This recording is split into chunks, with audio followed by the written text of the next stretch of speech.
What's up mga kagulong? Para sa mga naghahanap dyan ng the best na CP holder para sa inyong sasakyan, i-recommend ko lang tong aking na-order sa Shopee mga kagulong.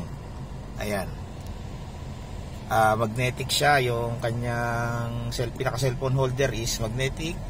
Tapos ito, ayan. So napakaganda niya pagka dinisplay mo siya sa sasakyan. Ayan, hindi siya masyadong spacious. Ibig sabihin ito, yung curve niya pababa. So maliit lang yung space na iaano niya, kakainin niya rito sa inyong dashboard mga kagulong. Tapos at the same time, maganda nito, hindi na harangan yung AC ng inyong sasakyan. Tulad dito, saktong-sakto lang siya. Yung LCD screen monitor, magagamit mo pa rin siya, pa rin, hindi siya masyadong matakpan. Tapos hindi rin siya masyadong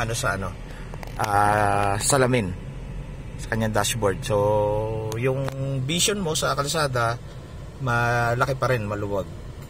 Unlike no ibang CP holder na linalagay sa rear view mirror, at saka yung iba antaas ng mataas yung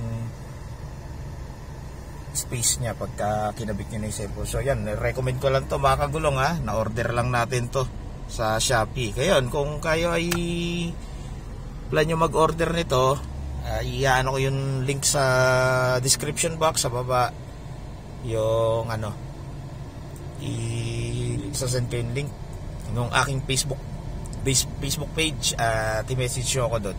Ayan, napakagandang cellphone holder nito, car cellphone holder mga kagulong. So by the way, itong sakya ko is Toyota Vios XLE. So yan, sa mga naka Toyota Vios dyan, ito yung niya, pinaka magiging itsura niya pagka kinabit nyo siya.